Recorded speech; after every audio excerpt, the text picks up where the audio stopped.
নমস্কার, আপনারা দেখছেন খবরের বিবর্তন। খবরের বিবর্তনে আপনাদের সবাইকে জানাই স্বাগত। পশ্চিমবঙ্গের আসন্ন বিধানসভা নির্বাচনকে ঘিরে রাজনৈতিক উত্তাপ ক্রমশ বাড়ছে।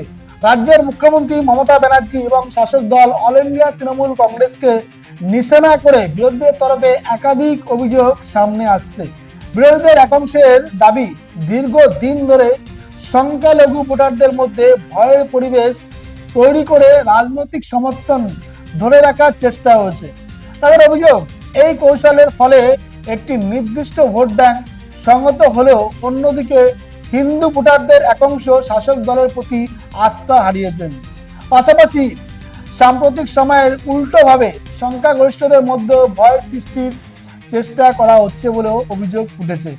এই প্রেক্ষাপটে দিলীপ ঘোষের মন্তব্য নতুন করে রাজনৈতিক বিতর্ক উস্কে দিয়েছেন। তিনি দাবি করেছেন মাত্র 1 সেকেন্ডে রাজ্যের পরিবর্তন সম্ভব। তার বক্তব্য অনুযায়ী আগামী 23 এপ্রিল এবং 29 এপ্রিল ভোট কেন্দ্রে গিয়ে ভোটাররা যদি পদ্মফুল প্রতীকে ভোট দেন তাহলে খুব দ্রুতই রাজ্যের রাজনৈতিক বদল আসতে পারে। অন্যদিকে শাসক দলের পক্ষ থেকে এই সমস্ত অভিযোগ সম্পূর্ণ ভিত্তিহীন এবং রাজনৈতিক উদ্দেশ্য প্রণোদিত বলে দাবি করা হয়েছে। তাদের বক্তব্য, রাজ্যের উন্নয়ন, সামাজিক সুরক্ষা এবং বিভিন্ন জনকল্যাণমূলক প্রকল্পই মানুষের আস্থা অর্জনের মূল ভিত্তি। রাজনৈতিক বিশেষজ্ঞদের মতে নির্বাচনের আগে এই ধরনের বক্তব্য এবং পাল্টা বক্তব্য রাজনীতির অংশ হলেও শেষ পর্যন্ত সিদ্ধান্ত নেবেন সাধারণ ভোটাররাই। উন্নয়ন, কর্মসংস্থান, আইন শৃঙ্খলা এবং সাম্প্রদায়িক সম্প্রীতি, এই বিষয়গুলোই ভোটারদের কাছে গুরুত্বপূর্ণ হয়ে উঠেছে।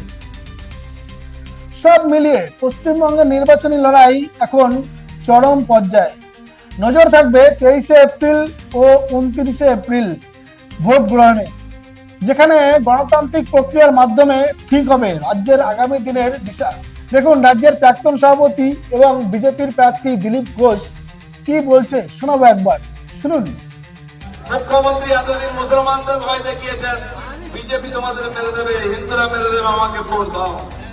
মুসলমানদের ভোট তো পাচ্ছেন, কিন্তু হিন্দুরা আর ভোট দিচ্ছে না, তাই হিন্দুদের ভয় দেখাচ্ছেন। মুসলমানরা 1 সেকেন্ডে তোমাদের শেষ করে দেবে। দিদি, এখন আর মুসলমানরাও আপনাকে ভয় পায় না, আর হিন্দুরাও ভয় পায় না। আমি বলছি 1 সেকেন্ডই সময় লাগবে। আগামী 29 তারিখ ভোট কেন্দ্রে যান, 1 সেকেন্ডে পদ্মফুলে বোতামটা টিপুন। না ভয় থাকবে, না ভ্রষ্টাচার থাকবে, না দুরাচার, না হিংসা, না মহিলা অত্যাচার, সবকিছু সমাধান হয়ে যাবে মাত্র 1 সেকেন্ডে। 1 সেকেন্ডে প্রথম ভোট, পশ্চিমবাংলায় পরিবর্তন হবে, বিজেপি সরকার হবে।